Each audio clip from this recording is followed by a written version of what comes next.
সামনের নির্বাচন, তার আগে তেড়েফুঁড়ে ময়দানে শাসক বিরোধী দুপক্ষই। এদিকে বৃহস্পতিবার থেকে শুরু হয়েছে উচ্চ মাধ্যমিক পরীক্ষা। তবে মাইক বাজিয়ে সাড়ম্বরে জনসভা নয়, বরং বৈঠক জনসংযোগের ওপর জোর দিতে চাইছেন বিজেপি নেতৃত্ব।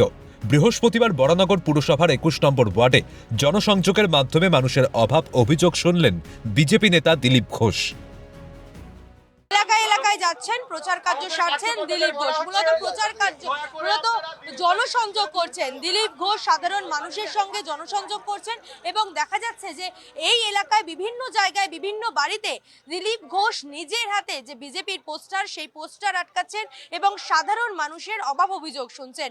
দেখুন, পার্টি প্রোগ্রাম ঠিক করেছে, আমরা ধাপে ধাপে নির্বাচনের দিকে এগিয়ে যাচ্ছি। নির্বাচনের প্রস্তুতি চলছে, নির্বাচন ঘোষণা হয়ে যাবে, বড় বড় সভা হবে, বড় নেতারা আসবেন। এখন আমাদের সাধারণ কর্মী আর সাধারণ মানুষের মধ্যে মেলমিলাপের ব্যবস্থা আমরা করছি। বাংলার মানুষ খুবই সচেতন, বাংলার বিকাশের উন্নয়নের স্বার্থে তারা আগেও ভোট দিয়েছেন, আবার দেবে। সবাই বলছেন পরিবর্তন চাই। রাজ্য বিজেপির এককালের সভাপতি তিনি। হেভিওয়েট নেতাকে কাছে পেয়ে অভাব অভিযোগ তুলে ধরলেন এলাকার মানুষ। পরিবর্তন চাইছেন বরানগরবাসী। সমস্যা তো অনেক কিছুই আছে, কিন্তু বলার মতন নেই। পরিস্থিতি সেরকম নয় যে বলা যাবে সেগুলো।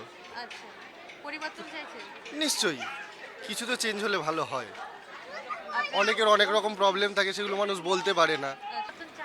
পরিবর্তন অবশ্যই চাই। ছেলে মেয়ে বড় হচ্ছে, চাকরির বাজার যে অবস্থা, চাকরিটা তো অবশ্যই।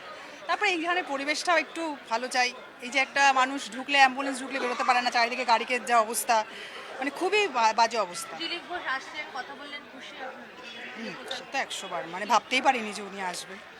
দেখেই একদম হয়ে গেছি। দিলীপ ঘোষকে দেখে উৎসুক আমজনতা। বিজেপি সরকার লেখা প্রধানমন্ত্রীর ছবি দেওয়া পোস্টার এলাকায় ঘুরে ঘুরে নিজের হাতে দেওয়ালে আটকালেন দিলীপ ঘোষ। এত সূত্রপ্রতভাবে মানুষরা আমাদেরকে সহযোগিতা করেছে, ওনারা যেভাবে এগিয়ে এসছে, এটা বোঝা যাচ্ছে কি মানুষ তৃণমূল সরকার থেকে কত বিক্ষুব্ধ আর কিভাবে বিজেপি সরকার আসতে চলেছে। মূলত ভোটের নির্ঘণ্ট প্রকাশের আগে জনসংযোগে একেবারে প্রস্তুত এবং জনসংযোগ সারছেন বিজেপির যারা নেতৃত্বরা রয়েছেন তারা। ফের পুরনো ফর্মে দিলীপ ঘোষ। ক্যামেরায় কিশোরের সঙ্গে রেশমি রিপোর্ট, ক্যালকাটা নিউজ, বরানগর।